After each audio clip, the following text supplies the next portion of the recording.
The financial crisis of 2008 never stopped. You can see this today as it goes around the world. It continues, and in fact, it has been exacerbated by all of the policies, and simply, they're just not getting it. The global economy is crashing, and the Fed simply can't stop it.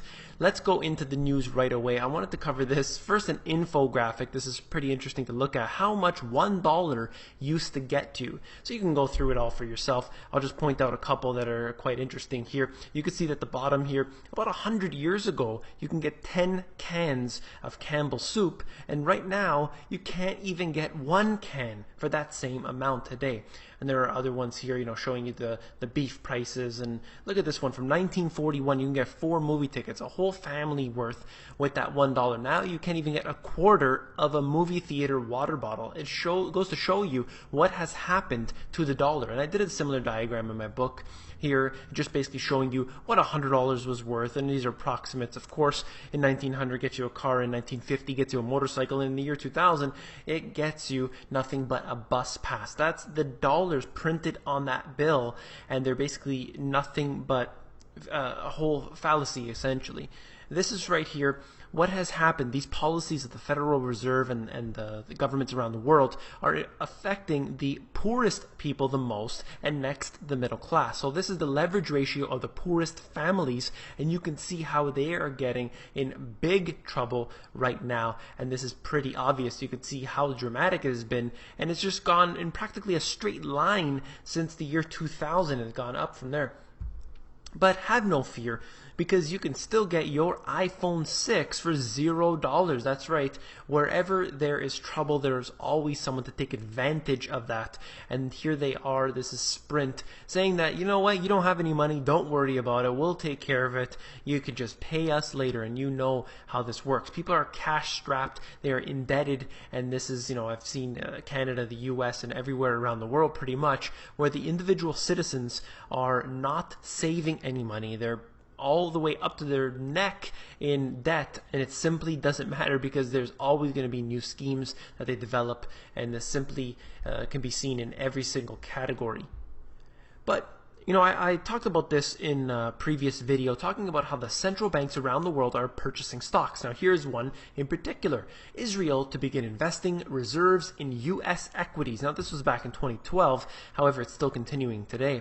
This is out of Bloomberg, and one of those that they are investing in is quite interesting. It's at the very bottom of the screen, Apple. And you can see the Apple stock has boomed over the last few years, and one of those reasons is you have central banks buying up the shares. That's right. So these central banks print money out of thin air, and then they boost up the equities markets. That's how these equities markets are allowed to be like this, because you have policies, first of all, where you have low interest rates, the banks are borrowing at 0% essentially. It's free money. Then you have other instances where basically there's not a lot of safe investments out there that people are finding. So they're tending to pour their money into equities in order to make their money back, and in order to combat inflation. And then you have this, where you have the central banks actually getting incentives, as I brought, in that previous video I did. I hope you watched it, where I actually showed you the incentives that these central banks get in order to purchase these stocks. So it's pretty interesting how exactly the market is making its way up this high.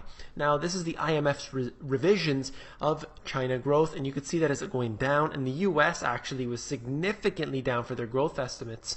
And of course, take a look at this in here in China, and basically what I'm trying to show you is that it's down. Now yes, it is still up. China is still growing at a rate that is many multiples of what it is in the US. However, the fact remains is that it's going down. It's slowing down. Why? Because the public works projects are not doing what they used to, and also they are an exporting country primarily, although many are moving into the cities and purchasing on their own goods. However, the primary situation here is that they are an exporting country, but other countries, particularly in Europe, are really having trouble right now. So of course they're not going to be able to buy as many goods as they used to, meaning that China's factories are slowing down, and then the whole economy drags down with it. So that's something important to know.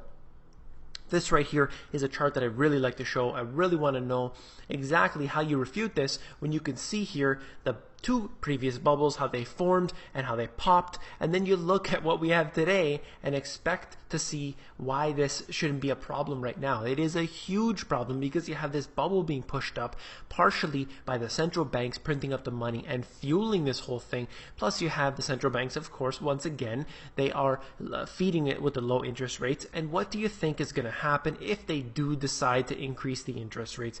You know what's going to happen, but ultimately they can continue to print money and they could do that into oblivion, into a hyperinflationary scenario should they choose. I hope that you found this information very informative, and if you did, please give me a thumbs up.